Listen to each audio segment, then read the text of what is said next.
ভাঙা ও নড়বড়ে এই বাঁশের সাঁকোই নদী পাড়ি দেওয়ার একমাত্র উপায়। কোমলমতি শিক্ষার্থীদের স্কুলে যাওয়া আসাও হয় এই সাঁকো দিয়ে। চিকিৎসা থেকে শুরু করে বাজার সদাই সব প্রয়োজনেই ৫০টি গ্রামের কয়েক হাজার মানুষের একমাত্র ভরসা এই সাঁকো। যদিও পাকা সেতুর দাবি বহুদিনের, কিন্তু আজও তা বাস্তবে রূপ পায়নি। ব্রিজের অভাব পূরণ করতেই গ্রামের মানুষ নিজেরাই বাঁশের সাঁকো তৈরি করেছেন। এটি বাঁশ দিয়ে তৈরি হলেও এর নির্মাণে রয়েছে দুই গ্রামের মানুষের কঠোর পরিশ্রম। ঝিনাইদহের কালীগঞ্জ উপজেলার মাঝ দিয়ে বয়ে চলা এই চিত্রা নদী একতারপুর ও পারখিদ্দা গ্রামকে বিভক্ত করেছে। তবে বর্তমানে বাঁশের সাঁকোটি ভেঙে চলাচলের অনুপযোগী হয়ে পড়েছে। তবুও ঝুঁকি নিয়েই প্রতিদিন এই সাঁকো দিয়েই পারাপার হয় শত শত মানুষ। অনেক পানি যখন হয় সেখানে সাঁকো ভেঙে চলে যায় মঙ্গলপিতের বাজার পর্যন্ত। সেখানে ছেলে পিলেও আসতে পারে না, নিজেরাও যেতে পারে না। যা আসার কষ্ট হয়, আসা যাওয়ার কষ্ট, যার কষ্ট হয়, যে পার করছে ভয় করছে, ব্রিজ ডাউলি সব ভালো হয়। কালীগঞ্জ উপজেলার ৮ নং মালিয়াট, ৯ নং নিয়ামতপুর ও জহরপুর ইউনিয়নের ২৫ থেকে ৩০টি গ্রাম এবং ৭ নং রায়গ্রাম ইউনিয়ন সহ ২২টি গ্রামের মানুষ চিত্রা নদী পারাপারে এই সাঁকো ব্যবহার করে। একতারপুর মাধ্যমিক বিদ্যালয় ও সরকারি প্রাথমিক বিদ্যালয় এবং নদীর ওপারে পারখিদ্দা দাখিল মাদ্রাসা শিক্ষার্থীদের জন্যও এটি এক গুরুত্বপূর্ণ পথ। শিক্ষার্থীদের প্রতিদিন ঝুঁকি নিয়ে বাঁশের সাঁকো পার হয়ে স্কুল ও মাদ্রাসায় যেতে হয়। একজন এপার থেকে ওপারে গেলে আরেকজনকে দাঁড়িয়ে অপেক্ষা করে থাকতে হয়। আমরা এপার থেকে ওপারে যেতে পারি না, ওপার থেকে এপারে আসতে পারি না।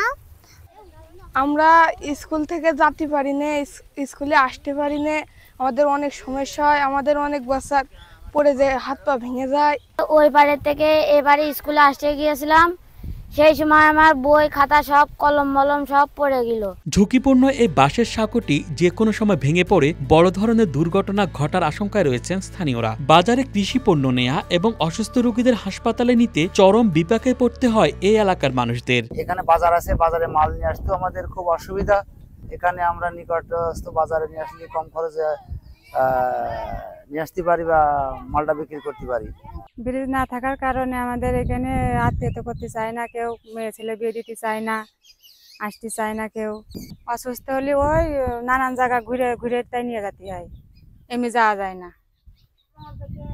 মানে ৫ মাইলের পর ১০ মাইল ঘুরে যেতে হয় আমাদের। বর্ষাকালে সাঁকো ডুবে গেলে নদী পার হওয়ার আর কোনো উপায় থাকে না। স্থানীয়রা বেশ কয়েকবার কর্তৃপক্ষের কাছে ধর্ণা দিলেও সমাধান মেলেনি। নদী পারাপারে এলাকাবাসীর বাঁশ দিয়ে বানানো সাঁকোরও এখনো বেহাল দশা। দুর্ভোগ লাঘবে তাই স্থায়ী সেতু নির্মাণের দাবি এলাকাবাসীর। পারাপারের সমস্যা তো বিভিন্ন রকমের, সময় পিছলে পড়েও যেতে হয়, সাগর পাত্রে ভেঙে চুরেও পড়ে যেতে হয়। এবং এই বর্ষা হচ্ছে আমাদের যাতায়াত বোঝা বেড়িয়েও ভারী কোনো জিনিস তো আনা যায় না। একটা ব্রিজ হলে হয়তো আমাদের পক্ষে একটু যাওয়া চলাচল একটু ভালো হবে। সেতু নির্মাণের বিষয়ে ঊর্ধ্বতন কর্তৃপক্ষকে জানানো হয়েছে বলে জানান উপজেলা নির্বাহী কর্মকর্তা। ৭ নম্বর রায়গ্রাম ইউনিয়নের একতারপুর গ্রামের যে বাঁশের সাঁকোর যে বিষয়টা, সেটা আমাদের নজরে এসেছে।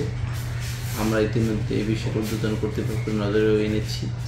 আশা করি এটার একটা কার্যকর পদক্ষেপ নেওয়া হবে। এখানে একটা ব্রিজ করার জন্য যে ডিপার্টমেন্ট থেকে আমরা যথাযথ ব্যবস্থা নেব, যাতে জনগণ উপকৃত হয়। ধন্যবাদ। চিত্রা নদীর এই অংশে একটি স্থায়ী ব্রিজ নির্মাণ হলে শুধু মানুষের কষ্ট লাঘব হবে তা নয়, পাল্টে যাবে ৫০টি গ্রামের জীবনমান। তাই সার্বিক বিবেচনায় যত দ্রুত সম্ভব স্থায়ী সেতু নির্মাণের উদ্যোগ নেবে সরকার, এমনটাই প্রত্যাশা ভুক্তভোগীদের।